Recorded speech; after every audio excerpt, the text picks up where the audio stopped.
Qual é o seu legado? Você sabe o que é legado? Nesse vídeo, nós vamos falar sobre isso e porque é tão importante pensar nisso, ter isso em mente quando a gente faz qualquer coisa na vida. Mas antes de qualquer coisa, se você já gostou do tema e já achou interessante, dá um like aí no nosso vídeo, se inscreve no nosso canal desde já e aí o YouTube vai mandar pra você os outros vídeos, os novos vídeos que a gente vai colocando aqui no nosso canal, tá bom? Mas vamos lá. Segundo o dicionário do Google, legado tem 6 definições. A gente vai usar 3 delas aqui porque são as que mais nos interessam. Vamos ver aqui. Primeira, disposição de última vontade pela qual o testador deixa a alguém um valor fixado ou uma ou mais coisas determinadas. Aí é o sentido jurídico. Segundo, ente querido, bem ou missão confiada a alguém por pessoa que está a ponto de morrer. Aí é aquela questão do testamento. Terceira definição, o que é transmitido às gerações que se seguem.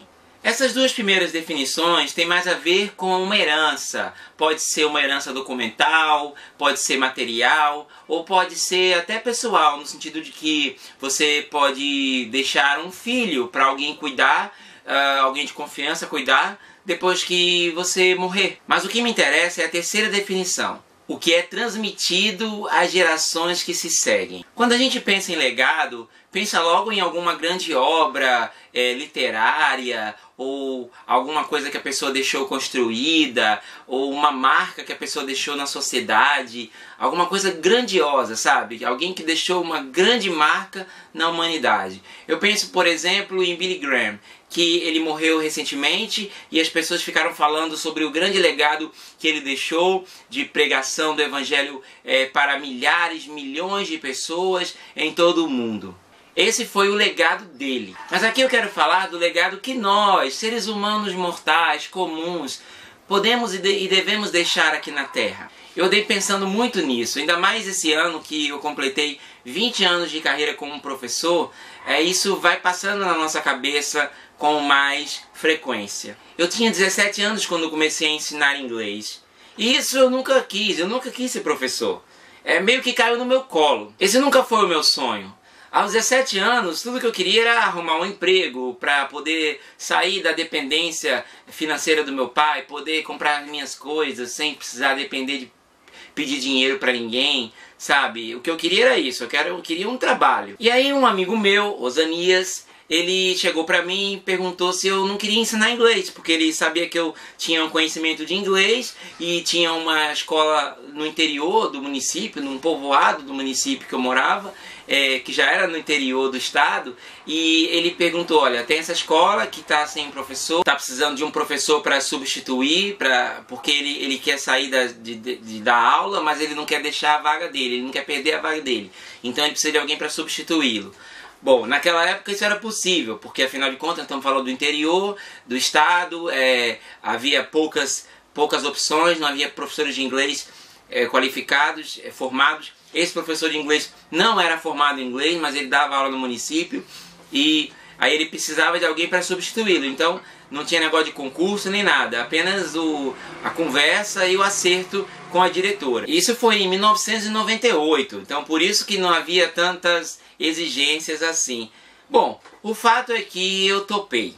E de repente, assim, sem nenhum treinamento, eu já estava dando aula para turmas de 6º ao 9º ano do ensino fundamental, turmas lotadas, sabe, cheia de gente. O pessoal era tranquilo, mas imagina, né? Eu estava dando aula de repente, assim, do nada. O problema era que eu sabia inglês, mas não era tanta coisa assim. Tudo bem, eu sabia mais do que o pessoal que estava para quem eu dava aula, que eles não sabiam nada.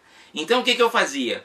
Eu pegava o assunto que ia ensinar no dia seguinte e na noite anterior eu pegava um livro que eu tinha pego emprestado com uma pessoa e esse livro tinha muitas coisas de gramática, na verdade tinha todos os assuntos gramaticais da língua inglesa e eu ia lá, eu ia pesquisando, olhando, lendo e eu treinava, fazia os exercícios e eu aprendia. Eu tinha uma facilidade, uma vontade muito grande de aprender. Até hoje eu tenho essa facilidade de aprender e assim, eu soube otimizar isso, eu soube potencializar isso, sabe? Aumentar, expandir. E aí eu ia lá, ia lendo, ia estudando e no dia seguinte eu pá, dava aula como se fosse o maior sabichão, o maior especialista na língua inglesa. E eu improvisava. Na época não havia livro didático nas escolas públicas, livro de inglês. Então eu pegava, fazia apostilas na mão mesmo, escrevendo mesmo. Não tinha negócio de xerox na escola, não tinha máquina de xerox. O que tinha era um negócio chamado mimeógrafo, que a gente pegava, botava uma matriz de carbono, um papel, que era um papel liso, e botava um carbono por baixo, ou era por cima, agora nem lembro mais. E aí passava, rodava aquilo ali, ia gerando cópias e mais cópias. A gente mesmo fazia isso na escola. E eu criava, né, as apostilas e ia levando, dando as minhas aulas. Foi que eu percebi que eu gostava de fazer aquilo, e que eu era bom naquilo, e que os alunos estavam respondendo, e os alunos reagiam. Não reagiam de maneira negativa, mas reagiam positivamente, aprendendo, se desenvolvendo, se estimulando. Eu bolava estratégias para os alunos não ficarem só limitados a aprender o verbo to be. Aliás, eu nunca fui disso, sabe? De ensinar só o verbo to be, como muitos professores faziam na época, e até alguns professores, ainda bem que é uma minoria, ainda faz hoje em dia. Só ensina o verbo to be. Esse pessoal aí vai se aposentando e tal, e vai entrando uma galera nova que não tem nada a ver com só ensinar o verbo to be. Ainda bem. Mas foi um ano incrível. Eu aprendi muita coisa. Eu tinha esse relacionamento com os alunos. Eu era adolescente também, né? 17 anos. E aí a gente tinha uma certa amizade. E isso ia me ajudando a desenvolver a minha metodologia, que não era bem uma metodologia, era um negócio meio atropelado, mas eu gostava. E ali eu descobri minha vocação. Eu queria ser professor. Eu ia fazer faculdade de letras, eu ia entrar na faculdade e ia seguir a minha carreira como professor. Depois dessa experiência, eu nunca mais parei, eu nunca mais fiquei desempregado, nunca mais fiquei sem escola para ensinar. Acabou esse ano de 98 e logo no ano seguinte eu comecei a ensinar na mesma escola que eu estudava. Imagina aí, eu estava no terceiro ano do ensino médio, eu estudava à noite nessa escola particular e de manhã eu dava aula no ensino fundamental na segunda fase. Na primeira fase também, eu dava aula da primeira série, segunda série até o 9º ano. Então eu estudava na mesma escola que eu ensinava. Naquela época isso acontecia, isso era possível. Em 99 eu prestei vestibular e passei logo de cara.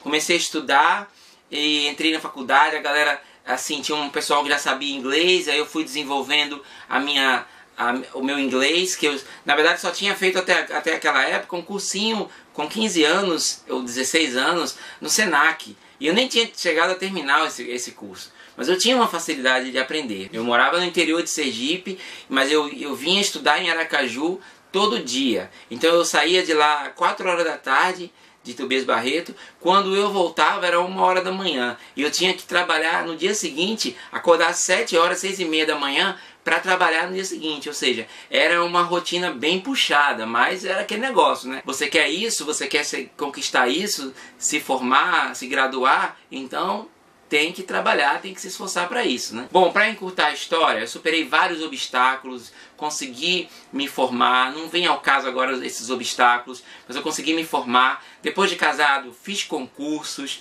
passei, depois concluí meu mestrado em letras, consegui fazer meu mestrado em letras, e hoje estou aqui. 20 anos já de profissão, 20 anos em sala de aula, nunca saí da sala de aula, continuo sempre buscando aprender, buscando criar, desenvolver, melhorar. E não é porque eu tenho 20 anos de carreira que não tem nada para corrigir. Pelo contrário, eu cometi muitos erros e esses erros foram me ajudando, eu fui aprendendo com os erros. Até hoje a gente comete erros, isso é normal, você não tem que ficar se martirizando por causa disso, porque você não pode não querer acertar, você tem que querer acertar sempre. E assim eu sigo, sabe? Aprendendo coisas novas. Ontem mesmo estou lendo um livro que tem a ver com a minha área, estou aprendendo coisas novas. E assim a gente vai desenvolvendo e crescendo. O fato é que hoje, vários alunos que passaram por mim, muitos alunos que passaram por mim, hoje já estão formados, já têm suas famílias e têm suas carreiras. A maioria deles, grande parte deles é bem sucedida. São pessoas que, sabe, que encontram comigo e lembram de mim, sabem quem eu fui professor de inglês deles. Outro dia eu estava no mercado e uma menina que estava lá no caixa falou para mim: você ensinou inglês, não foi no colégio tal? Eu falei: ensinei. E isso tinha pouco tempo, mas eu já encontrei pessoas que hoje já são advogados, hoje são médicos e passaram por mim como meus alunos. Isso é muito gratificante, é muito bom, muito legal saber. É legal para qualquer professor, sabe, encontrar os alunos e saber que de alguma maneira você contribuiu para que eles chegassem até aquele ponto. Tem alunos que são jornalistas, tem alunos que buscaram outras coisas na vida, são missionários, e isso é legal, é muito gratificante. E eles lembram dos projetos pedagógicos que a gente desenvolveu, que a gente realizou. Isso não tem preço. E isso é legado. É a marca que a gente deixa na terra. E essa marca que a gente deixa na terra importa. Legado é querer fazer do mundo um lugar melhor. Uma pessoa por vez, sabe? Se a gente não tem condições de conquistar, de tocar milhares, milhões de pessoas, a gente vai mudando. Primeiro vai trabalhando com uma pessoa, depois com uma pessoa, com outra pessoa. Se eu chegar ao final da minha vida e souber que uma pessoa foi tocada pelo meu trabalho, que uma pessoa aprendeu inglês, ou que uma pessoa foi incentivada por mim a correr atrás de seus sonhos, a desenvolver mais a língua inglesa, ou outra coisa fora da língua inglesa, mas a correr atrás dos seus sonhos mesmo, poxa, aí eu poderei dizer que eu fui uma pessoa feliz e que eu deixei uma marca nessa terra, que eu deixei um legado nessa terra. E você? Qual é o seu legado? O que você vai deixar? Bom, pessoal, essa é a mensagem desse vídeo. Eu espero que você tenha gostado e que você passe isso para os seus colegas, seus amigos. Coloque aí no grupo do WhatsApp, compartilhe aí no Facebook, marque seus amigos que você tem falado, tem conversado sobre isso. E se inscreve no canal, colabora aí com a gente, vamos fazer o nosso canal crescer, para a gente poder chegar a 1000 inscritos e depois ir avançando e avançando aqui no nosso canal e essa mensagem chegar a mais pessoas. Tá legal? Não esquece de ativar o sininho para você ativar as notificações dos vídeos novos que vão chegando no nosso canal. Meu nome é Professor Mala, eu sou o Felipe Malafaia e a gente se vê no próximo vídeo. Um abraço, tchau!